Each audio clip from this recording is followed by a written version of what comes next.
Hello, everyone, and welcome to another episode of Breath Talks. And today I'm going to be speaking with Emma Greenslade, who had a wonderfully powerful rebirthing breathwork session on her birthday. So why is this important? As we know, rebirthing breathwork can bring you back to birth experiences, but you can't guarantee when it's going to happen because you have to be ready. Another way of going into a birth experience is actually having it on the day that you were born on, your birthday. It reinvigorates the energies of your birth when you're in conscious connected breathing. And Leonard would talk about this a lot. And I remember he was visiting Australia, and on the day he was starting a 9-day training, it was his birthday. And it was a very hot year. And in November, so that's spring in Australia, but they were at a 40-degree heat. And he stood up and just collapsed. And for the next 3 days, he was dealing with afterbirth, after having been born. Now, here's a man who for 40 years had been dealing with a lot of his birth already. And because he was a breech birth, he'd been pulled out by his ankles. And throughout his life, he'd always had ankle issues. But with his birth, it was being born and his mother wasn't available.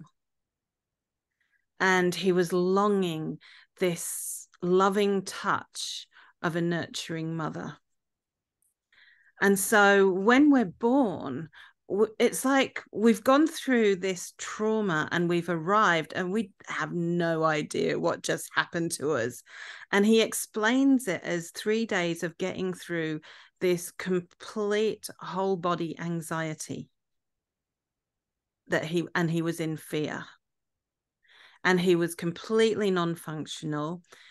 It was uncomfortable lying down. It was uncomfortable getting up. He didn't want to do either. And he just remained in fetal position.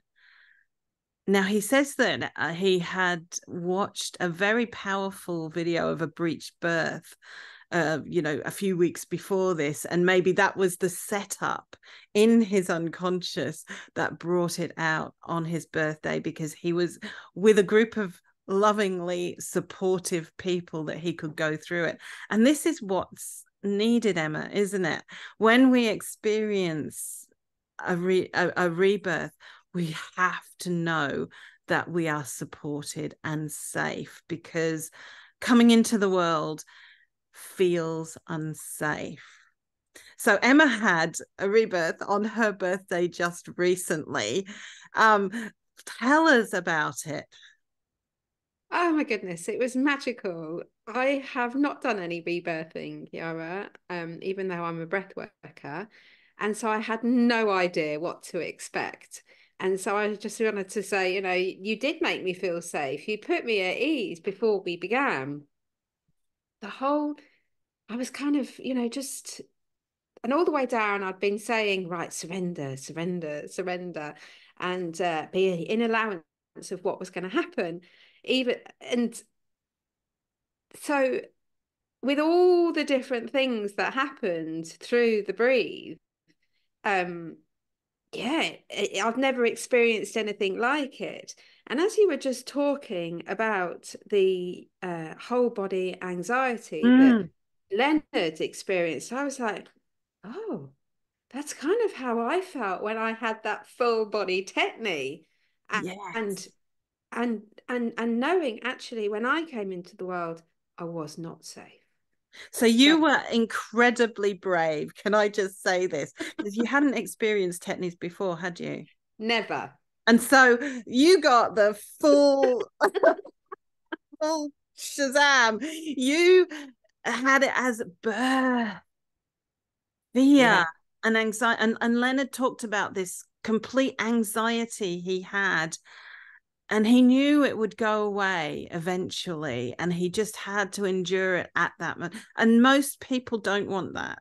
So how was that for you, enduring that intense tetany pain? So I'd never experienced tetany before, so I didn't really know what was going on. And so the Yeah. fact that I was kind of having this, what did I said it was a tingling sensation. So it's a bit Start like with, yeah. when you, after pins and needles happens, you get that tingling sensation. And I was like, oh, yeah, maybe this is just part of it. And I thought it will go away, it will go away, but it didn't. And it got more intense and more intense and more intense. And then you asked a question, and I opened my eyes, and I just remember the fear on my face of, I don't like it. I want it to go away. So and at that point, I did not feel safe in my body. Yeah. My body wasn't doing, in my opinion, what it wasn't keeping me safe. Mm-hmm. Yeah, I didn't know what was going to happen. I had pain in my hands, and it just, yeah, was something else. Mm. So when someone's going through an experience like this, I'm not going to push them. But the wonderful thing was you didn't stop connected breathing. And it is important not to stop, and because don't freak out, and it was through the gentle nurturing breath that helped bring you back. Yeah, that breath was very, very different. And what I learned through this experience is actually it takes a bit of time to get into a rhythm and allowing your breath to actually start doing the work rather than making that really active experience. So then the breath takes over and starts with the softness of the breath and the feminine that we started to use. The breath got longer and actually started moving down into my body, and actually I remember saying it's orgasmic, but on reflection it was bliss. Bliss. And An that's what app. Leonard said. You get yourself back to a place of bliss where you're being breathed by the breath itself. Yeah, my eyes rolled into the back of my head, my face felt really soft, and it was just this absolute blissful state that I didn't want it to end. um but obviously it did have to end. And so when you rolled me onto my side, um, and held my back, I Supporting you. yeah, supporting me, I was Mhm. able to, wow, have this absolute visceral crying, sobbing experience that actually I didn't want that to end either. I was enjoying allowing whatever was falling out of my body to just keep coming. Fantastic. And when that finished, there was this visual of me being in the delivery suite Wow. with a nurse in a white hat. I was born in the 60s, a Mhm. nurse with a white hat, and I still had the umbilical cord attached. Ah, And actually, I realized that my birth wasn't difficult, it was just difficult circumstances. yes. Yes, exactly. Mm. Wow. And so, how has that impacted you since having the session? Wow. So many things have changed. So one of the things I remember saying is that I I have my own business and I wasn't really visible. I wasn't really taking up Mhm. space. I wasn't really coming forwards. I was always in the background. And since that, I've actually now come forwards. I'm now starting to be more visible. So that's one aspect in the business. But then on the other side, actually, I feel in a different vibration. I know that we're coming to the end of the year. There's this intensity going on, but it's not just that. It's something very different. And I'm really enjoying being in my body and being safe in my body. And so this is one of the things about birth that we cover, is actually being in your body and accepting your body that you come into and wanting to be in it. Oh, I like that. Yeah. Wanting to be in your body. Beautiful. Exactly. Because often we don't.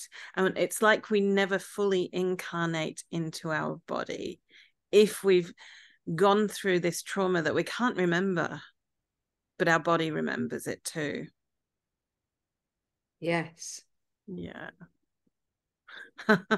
So thank you very much, Emma. It's been wonderful for you to share this with everyone, because birth is so incredibly important, and we tend not to go to birth until we're ready to deal with it. It's not something that can be taken lightly in a session. So thank you. My pleasure. Thank you so much. Now, Emma is also providing wonderful one-on-one sessions with people. Do you have a website people can go to? Because you're coming up to Bali, going to Bali soon. I am going to Bali next month. I'm offering, one full day transformational experiences and tapping into, we could breathe, we could do Akashic records, we're going to do some coaching. Yeah, super, super exciting about that. You can catch me on emmagreenslade.com, and I have another website called riseofthephoenix.co. Okay, fantastic. Thank you, Emma.